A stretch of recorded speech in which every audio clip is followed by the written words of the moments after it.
ನಾಗರಿಕ ಸಮಾಜ ತಲೆ ತಗ್ಗಿಸುವಂತಹ ಮತ್ತೊಂದು ಘಟನೆ ಜರುಗಿದ್ದು ಇದೇ ವರ್ಷದಲ್ಲೇ. ಅದುವೇ ಎಂಜಲೆಲೆ ಮೇಲೆ ಉರುಳಾಟ. ಇನ್ನು ನಿವೇಶನ ಪಡೆದ ವಿವಾದದಲ್ಲಿ ನ್ಯಾಯಮೂರ್ತಿ ಶಿವರಾಜ್ ಪಾಟೀಲ್, ಪೇದೆ ಮಹದೇವ್ ಮಾನೆ ಸಾವಿನ ವಿವಾದ ಆಗಿದ್ದು 2011ರ ಸಾಲಿನಲ್ಲೇ. ವಿವಾದ ನಂಬರ್ 9, ಎಂಜಲೆಲೆ ಉರುಳಾಟ, ಮಡೆ ಮಡೆ ಸ್ನಾನ.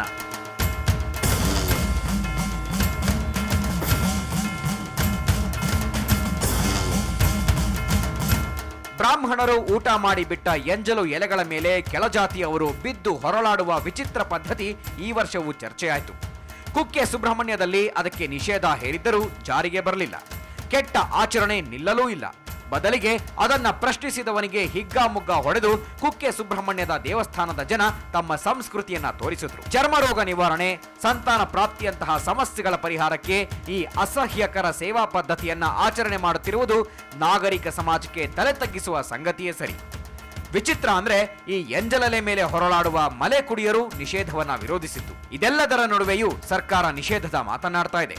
ಜನರ ನಂಬಿಕೆಯನ್ನೇಕೆ ಕೆಡಿಸುತ್ತೀರಿ ಅನ್ನೋ ವಿಚಿತ್ರವಾದವು ಚಾಲ್ತಿಯಲ್ಲಿದೆ.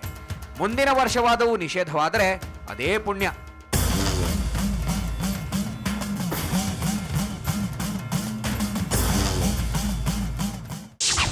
ವಿವಾದ ನಂಬರ್ 10, ಲೋಕಾಯುಕ್ತರಿಗೆ 2 ನಿವೇಶನಗಳು ಇರಬಾರದ.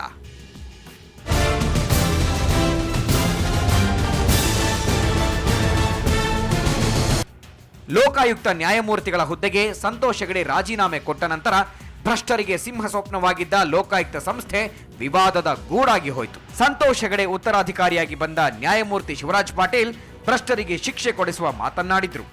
ಅಧಿಕಾರಕ್ಕೆ ಬಂದು ತಿಂಗಳು ಕಳೆಯುವ ಮೊದಲೇ ರಾಜೀನಾಮೆ ಕೊಟ್ಟರು. ಒಂದು ನಿವೇಶನವಿದ್ದು ಇನ್ನೊಂದು ನಿವೇಶನ ಪಡೆದ ತಪ್ಪಿಗೆ ಲೋಕಾಯುಕ್ತ ಹುದ್ದೆಗೆ ರಾಜೀನಾಮೆ ಕೊಟ್ಟರು.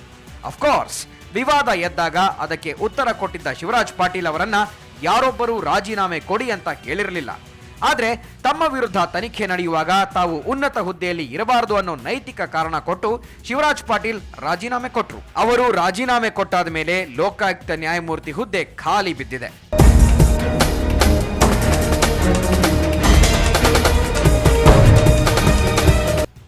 ಆ ಹುದ್ದೆಗೆ ಯಾರನ್ನ ನೇಮಿಸಬೇಕು ಅನ್ನೋದ್ರ ಬಗ್ಗೆ ರಾಜಭವನ ಮತ್ತು ವಿಧಾನಸೌಧ ಗುದ್ದಾಡ್ತಾ ಇವೆ.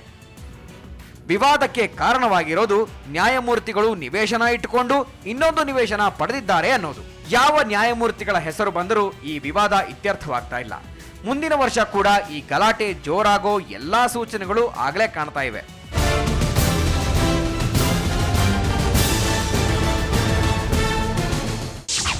ವಿವಾದ ನಂಬರ್ 11, ಪೇದೆ ಮಾನೆ ಹತ್ಯೆ ಪ್ರಕರಣ.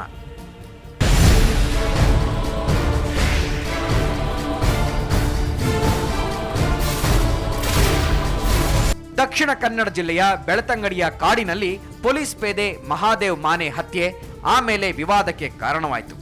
ಮಾನೆ ಮೃತಪಟ್ಟಿದ್ದು ಪೊಲೀಸರ ಗುಂಡಿಗೆ. ಆದರೆ ಪೊಲೀಸರು ಇದು ನಕ್ಸಲೀಯರ ಕೃತ್ಯ ಎಂದು ಬಿಟ್ರು. ಎಲ್ಲರೂ ನಕ್ಸಲರತ್ತ ಕೆಂಕಣ್ಣು ಬೀರುತ್ತಿರುವಾಗಲೇ ಸತ್ಯ ಹೊರಬಿತ್ತು. ಪೊಲೀಸರ ಗುಂಡಿನಿಂದಲೇ ಮಾನೆ ಮೃತಪಟ್ಟರು ಎಂಬ ನಗ್ನ ಸತ್ಯ ಪೋಸ್ಟ್ ಮಾರ್ಟಂನಲ್ಲಿ ಹೊರಬಿತ್ತು. ಪೊಲೀಸರೇ ತಾವು ಮಾಡಿದ ತಪ್ಪನ್ನ ಮುಚ್ಚಿಕೊಳ್ಳೋದಕ್ಕೆ ನಕ್ಸಲರ ಮೇಲೆ ಎತ್ತಿ ಹಾಕಿದ್ರಾ ಗೊತ್ತಿಲ್ಲ. ಇಡೀ ವರ್ಷ ನಕ್ಸಲರ ದಾಳಿ ನಡೆದಿಲ್ಲ ಅನ್ನೋದು ಖುಷಿಯ ವಿಚಾರ. ಇದರ ನಡುವೆಯೇ ಪೊಲೀಸರು ಮಾಡಿದ ಎಡವಟ್ಟಿಗೆ ಮಾನೆ ಕುಟುಂಬ ಅನಾಥವಾಗಿದ್ದು ವರ್ಷದ ವಿಪರ್ಯಾಸವೂ ಹೌದು. ಇದೊಂದು ಪ್ರಕರಣ ಪೊಲೀಸರ ನಕ್ಸಲ್ ಎನ್ಕೌಂಟರ್ಗಳನ್ನ ಅನುಮಾನಾಸ್ಪದವಾಗಿ ನೋಡುವಂತೆ ಮಾಡಿದೆ.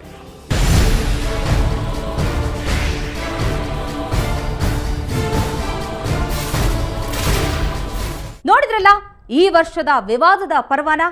ಈ ವಿವಾದಗಳ ಪೈಕಿ ಕೆಲವು ವಿವಾದಗಳಿಗೆ ಪರಿಹಾರ ಸಿಕ್ಕಿದೆ, ಆದರೆ ಇನ್ನೂ ಕೆಲವು ವಿವಾದಗಳಿಗೆ ಪರಿಹಾರವೇ ಸಿಕ್ಕಿಲ್ಲ. ಅವೆಲ್ಲ ಹಾಗೆ ಉತ್ತರ ಸಿಗದೆ ನಿಗೂಢವಾಗಿಯೇ ಉಳಿದು ಬಿಟ್ಟಿವೆ. ಇದು ಈ ಹೊತ್ತಿನ ವಿಶೇಷ. ಕ್ಷಣ ಕ್ಷಣದ ಸುದ್ದಿಗಾಗಿ ನೋಡ್ತಾ ಇರಿ ಸುವರ್ಣ ಸುದ್ದಿವಾಹಿನಿ.